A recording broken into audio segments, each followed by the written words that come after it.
¿Cómo están? Un gusto saludarlos, muy buenas noches. Estamos comenzando una nueva edición de El Poder del Voto a través de Pepe Noticias Comunicaciones, donde estamos conociendo las distintas candidaturas para las elecciones del mes de abril. Lo importante es que usted pueda votar informado. Y en el día de hoy vamos a conocer a un candidato a la constituyente.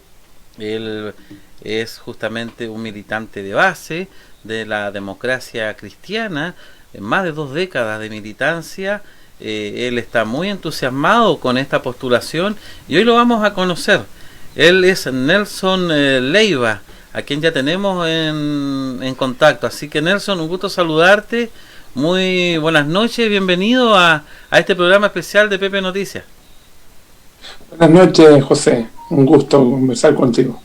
Bueno, mira, ya hay mucha gente que está comenzando a ingresar a la transmisión, gente que te va a saludar, a quien también saludaremos dentro de algunos minutos más y a quien también nosotros invitamos a hacerle preguntas a Nelson, si así lo estiman conveniente.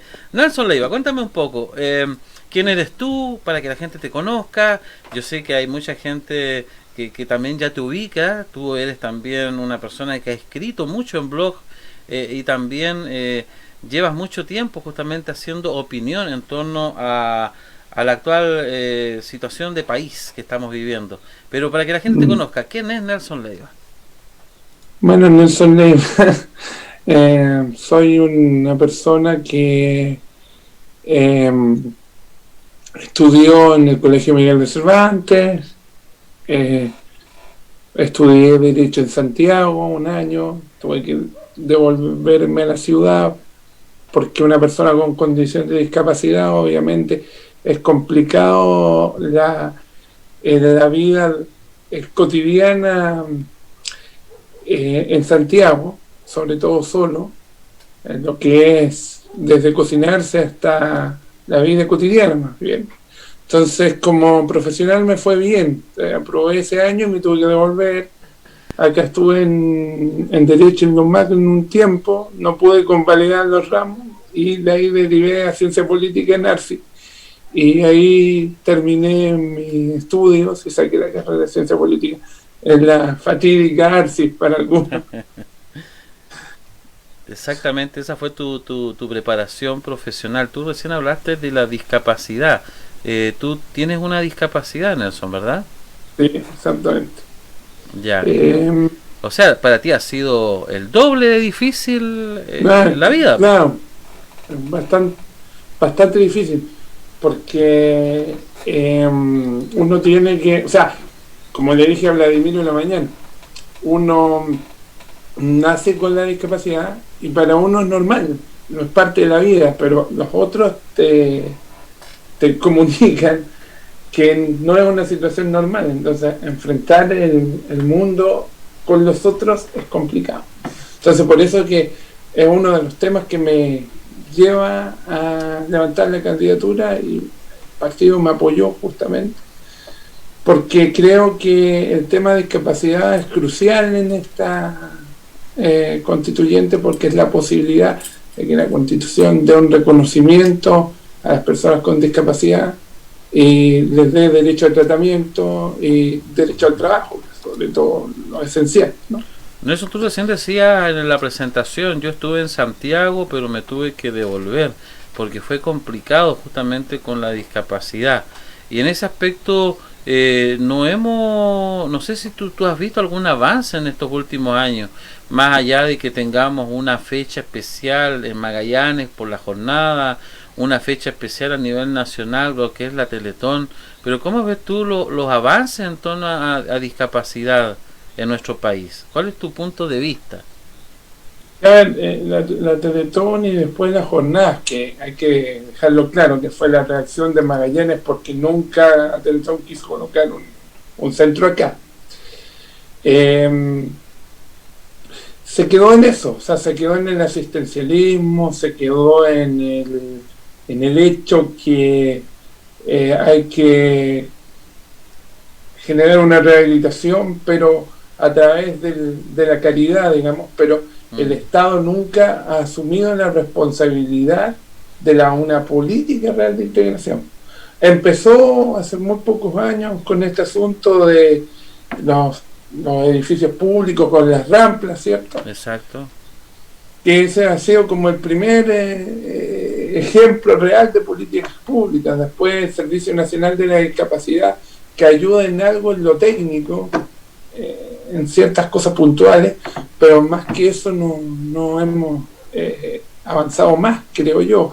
Se requiere entender que el discapacitado no solo necesita rehabilitarse, sino que necesita insertarse en la sociedad, y el que es profesional necesita tener trabajo, porque acá en esta vida, si uno no tiene trabajo, no puede sobrevivir. Entonces ese es el principal tema que a mí me lleva, junto a los temas de Estado, más políticos, evidentemente. Sí, bueno, por eso que quise comenzar hablando justamente del tema de la discapacidad, porque es un tema que va a tener que estar plasmado igual, de cierta forma, en la Constitución. Y en ese aspecto, por ejemplo, ¿qué te gustaría a ti que esté plasmado sobre esta materia en la Constitución, Nelson, de acuerdo a la experiencia de vida que te ha tocado a ti vivir? Yo creo que hay dos cosas que la Constitución debería determinar. Primero es mejor dicho, tres cosas. Tres cosas. Una es el reconocimiento constitucional de las personas con discapacidad, de sus plenos derechos, facultades y obligaciones como corresponde, que eso significaría un gran paso, porque permitiría a decir que existen estas personas que tienen derecho a tener trabajo, que tienen derecho a vivir, que tienen derecho a desarrollarse, y además estarían protegidos por lo que pasa. Lo que yo sufrí, por ejemplo, en la escuela, que era el que te molestaran diariamente, que ahora se llama bullying, por ejemplo, estaría protegido de alguna manera, y obligaría a que las instituciones educacionales tengan una política de integración. Además de eso, el derecho al trabajo, o sea, nadie te puede obligar a contratarte a ti, pero por último, que esté la cancha más nivelada y que nadie te discrimine por tener una condición de discapacidad, y que se adapte el mundo de alguna manera a este hecho.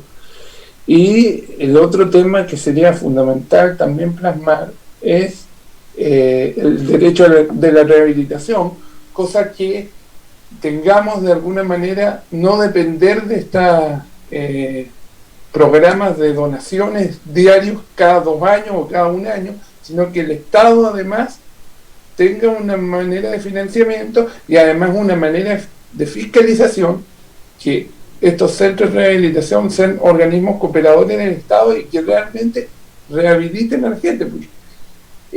Yo tuve una experiencia en el centro hace meses atrás. ¿Ya?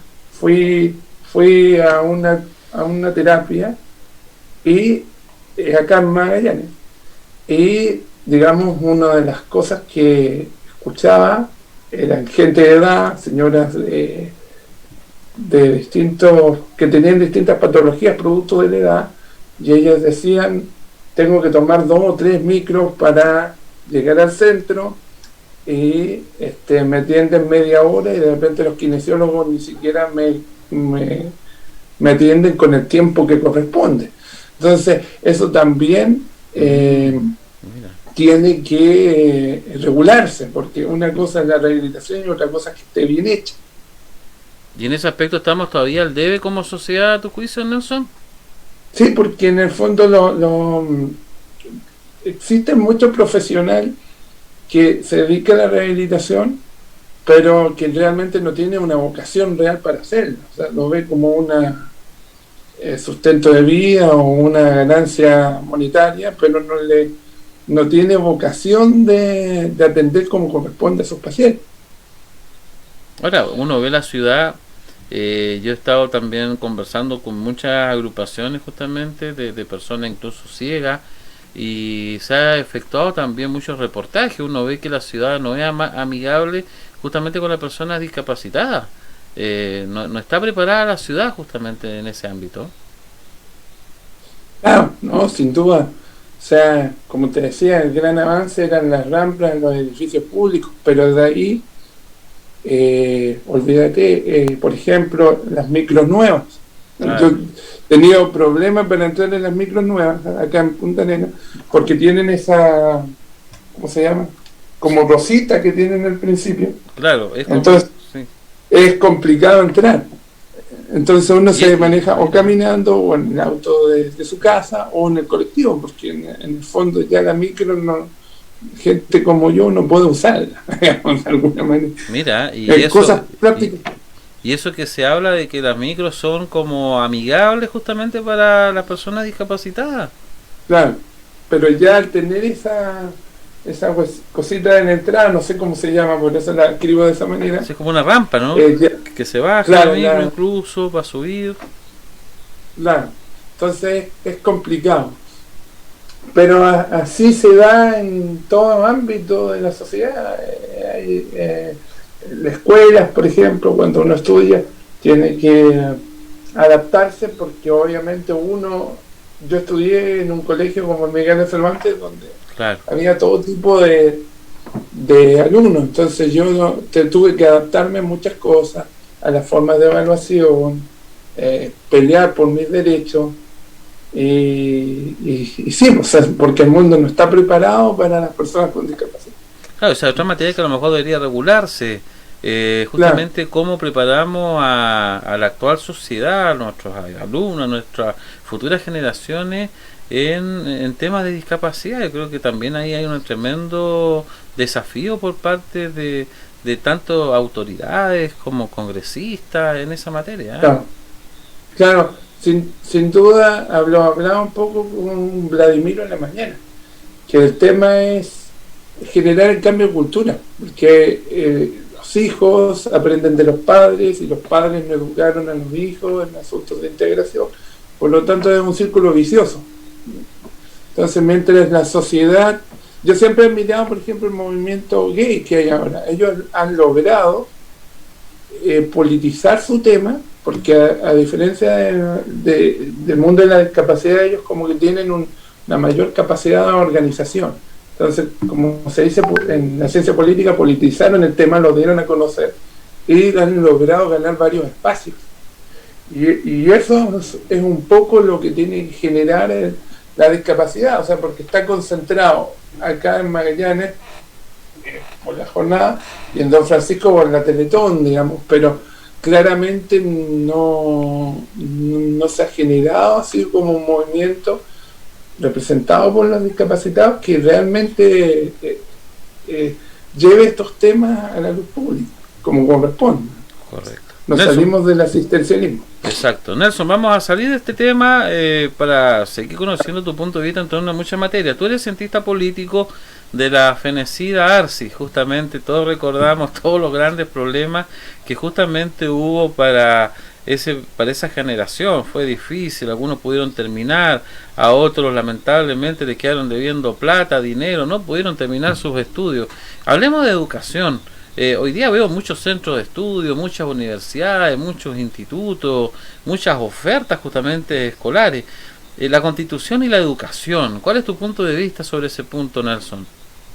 Bueno, el tema de la Constitución y la educación es bastante importante, porque el derecho a la educación va a tener que ser primordial, como dicen todos, gratuita, de calidad, pero yo le agregaría un punto más, aparte de gratuita y de calidad, sino que tiene que ser una educación humanista. ¿Por qué?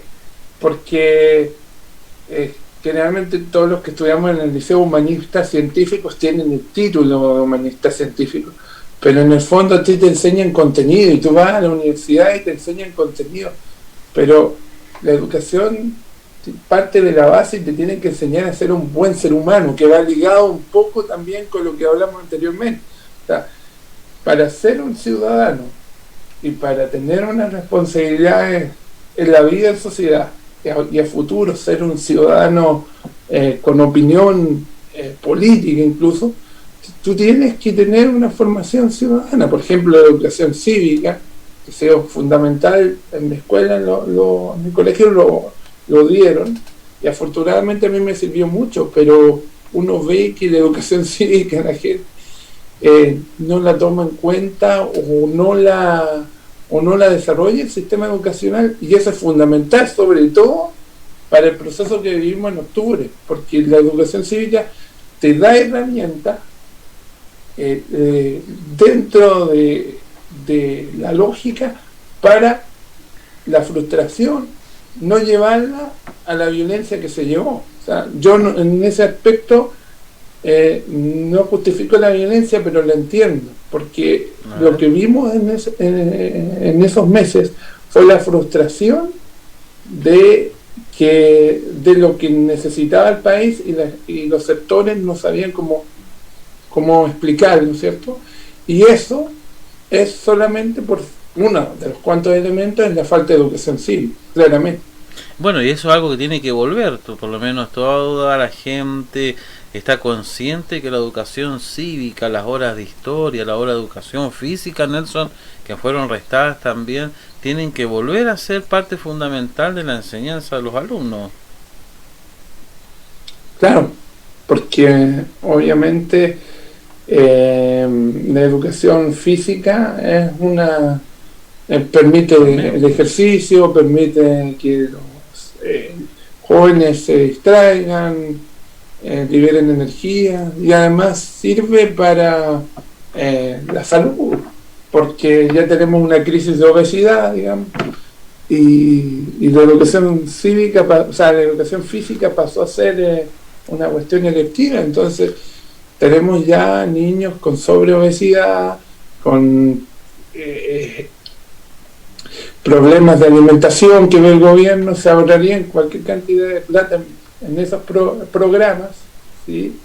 Hubieran dejado la educación física obligatoria como en antes. Claro. Oye, ¿qué te parece también el ninguneo que se le ha dado a los profesores en estos últimos días por parte de políticos, de autoridades? Se le ha dicho que prácticamente los profesores son flojos, que están buscando excusas para no volver a clases a partir del 1 de marzo. ¿Qué te parece esta polémica que se ha armado a nivel nacional? ¿Cuál es tu punto de vista desde el ámbito político, en tu calidad de cientista? A ver, es que ahí ya, como se entramos a hilar fino, porque el gobierno, hay que decir las cosas como son, con claridad. Primero, el gobierno colocó los bueyes detrás de la carreta hace mucho tiempo. Y la política de la pandemia fue desastrosa. O sea, usted cuando ve que todo el mundo está cerrando, el gobierno empieza con las cuarentenas dinámicas.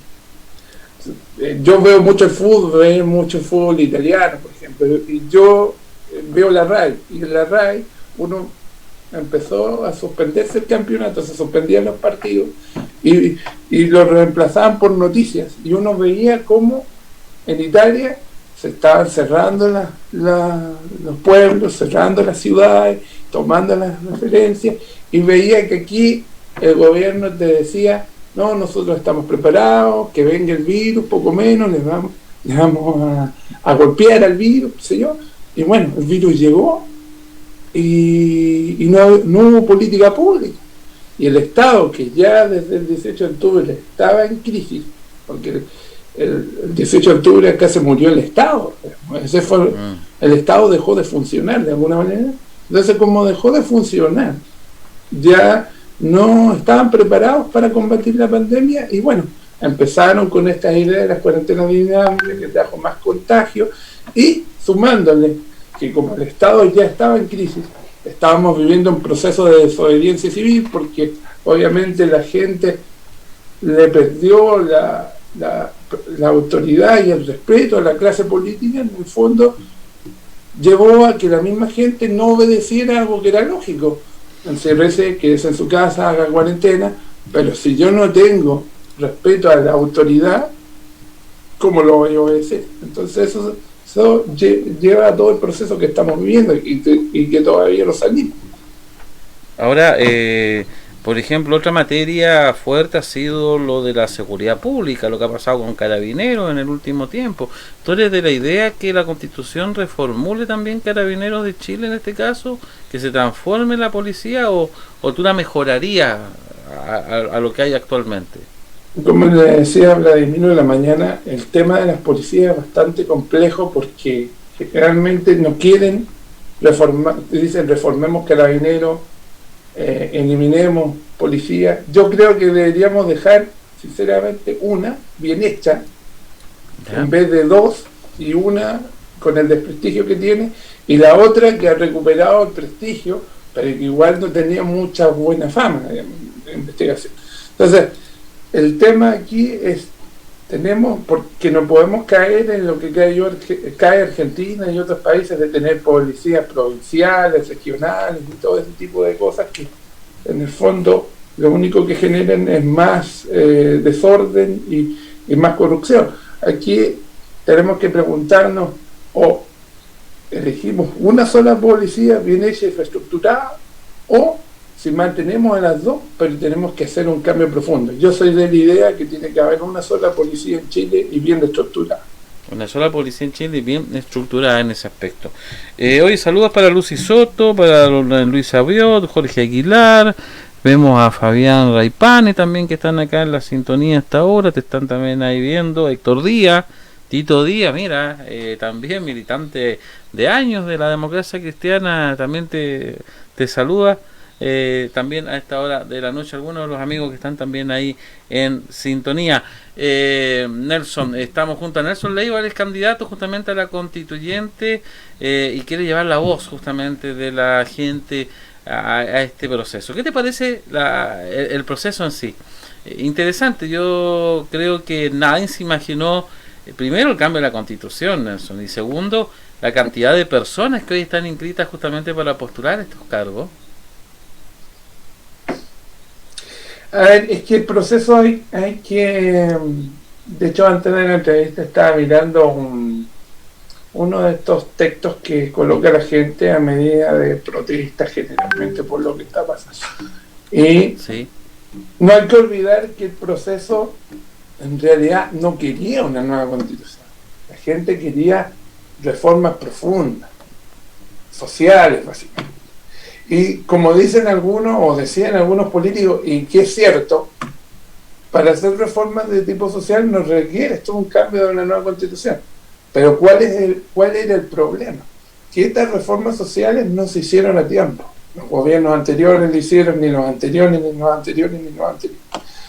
Entonces, ante esa disyuntiva, obviamente, por todo lo que hablamos anteriormente, se empezó a desgastar el sistema político y empezó a perder validez de la gente. Entonces, cuando la gente sale en octubre a protestar y a medida de su frustración empieza a quemar y generar disturbios de distintos órdenes, ahí ya uno empieza a decir, no, si esto va a generar un determinado cambio, y digamos el sistema político, los políticos en el acuerdo que hicieron el 15 de noviembre establecieron que la única solución viable para ellos era entregar la constitución, pero en el fondo le estaban dando una salida política, pero todo el mundo esperaba que esa salida política también tuviera un acompañamiento de estas reformas sociales, que eso es lo que se dijo al inicio, pero el gobierno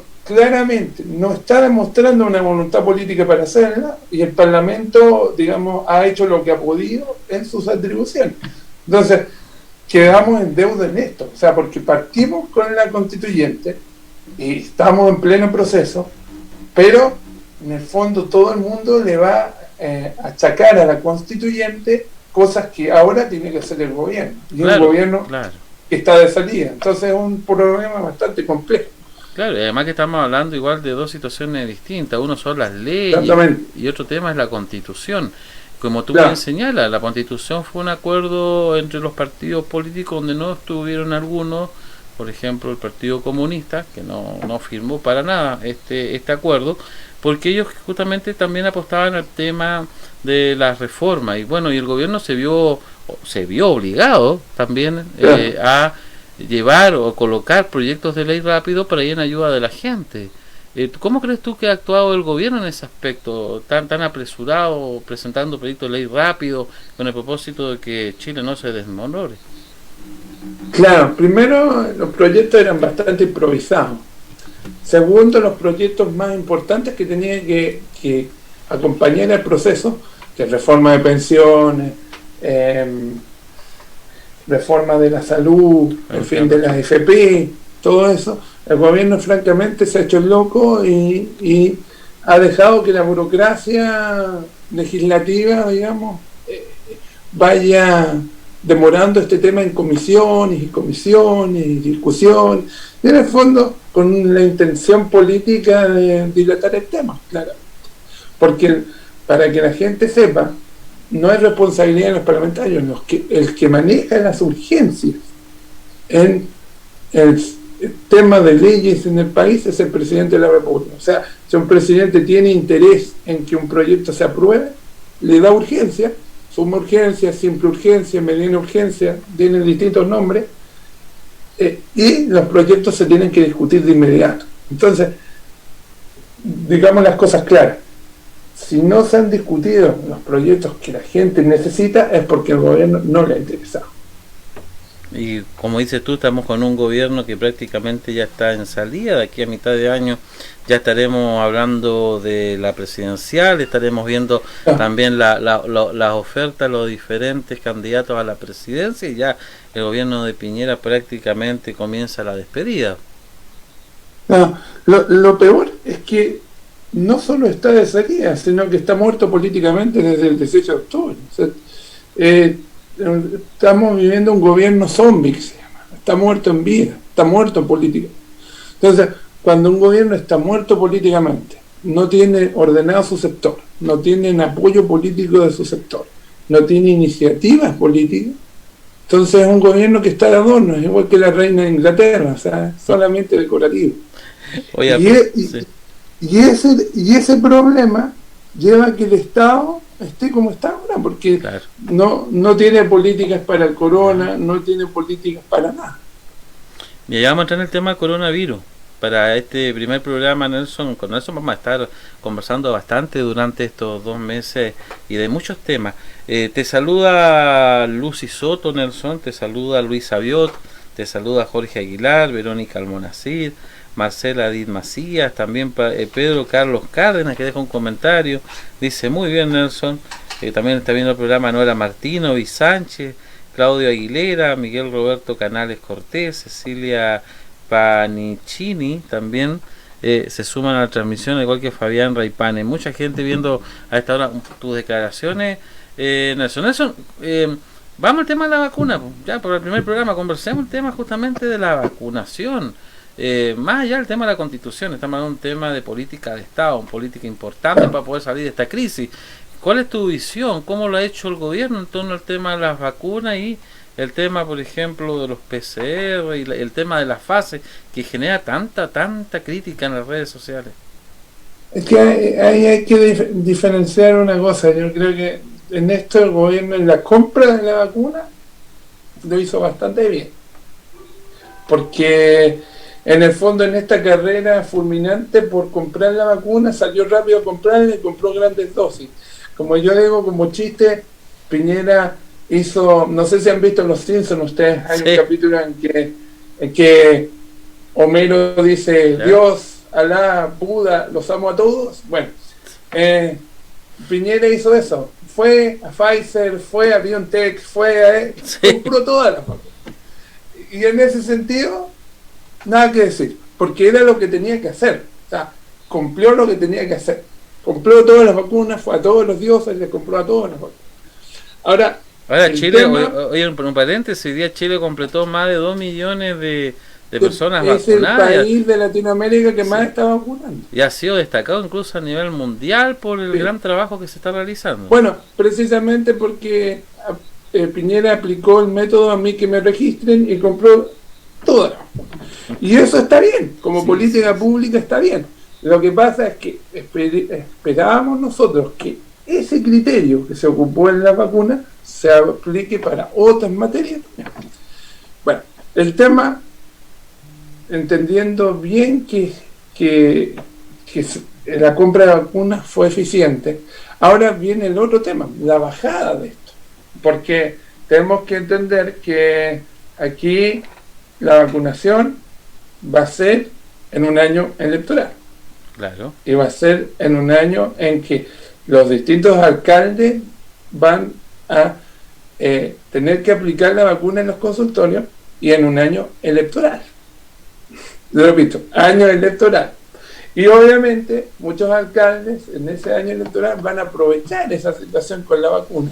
Y el gobierno también, porque lo más probable es que el gobierno le entregue a las vacunas a los municipios de su sector más rápido las vacunas que los otros.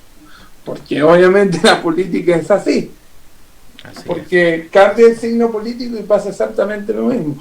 Entonces, eso también va a influir mucho, yo creo, en el panorama electoral, porque los alcaldes que no tengan rápido la vacuna van a tener un castigo electoral.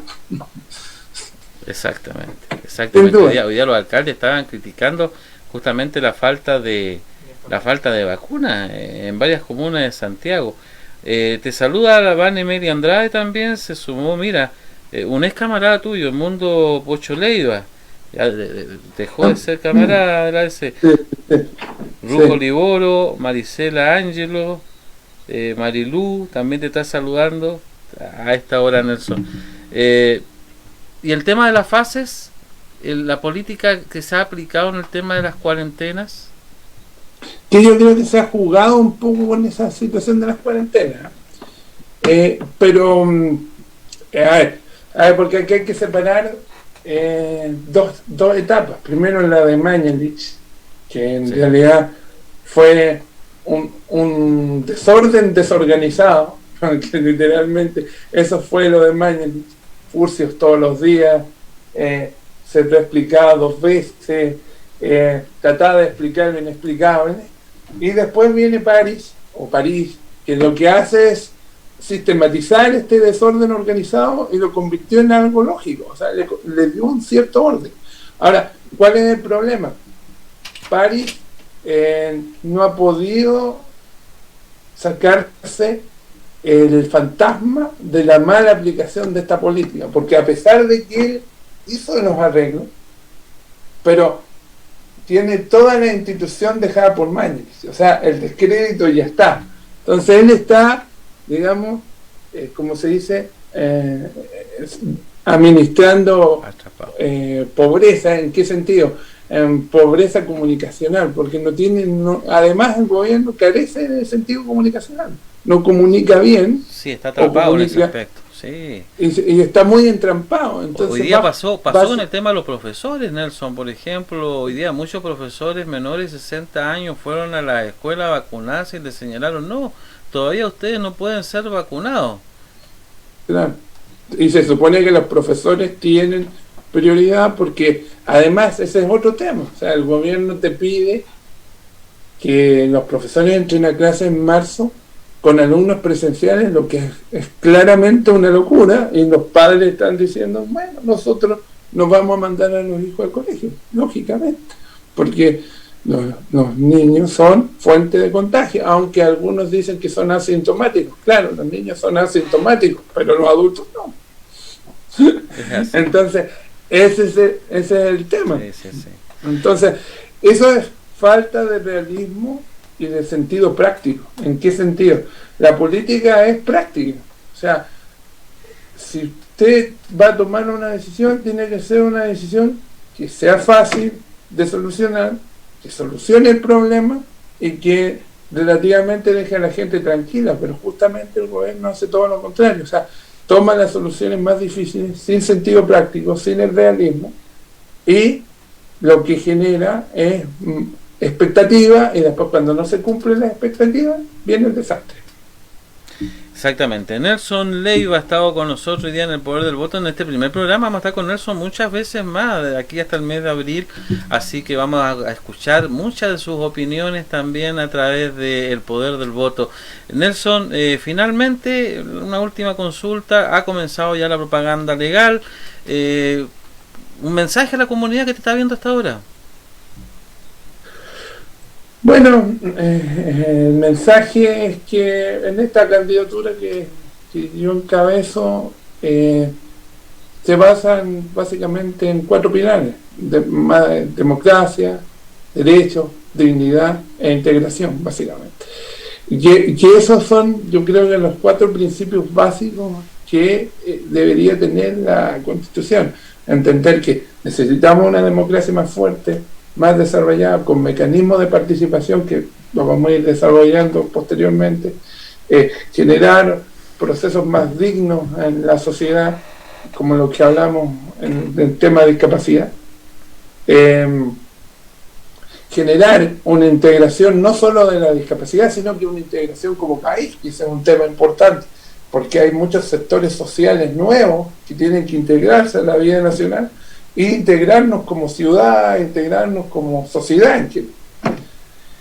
Y además fortalecer la participación, que es lo más básico, que eso es lo que pidió la gente quiere mayor participación.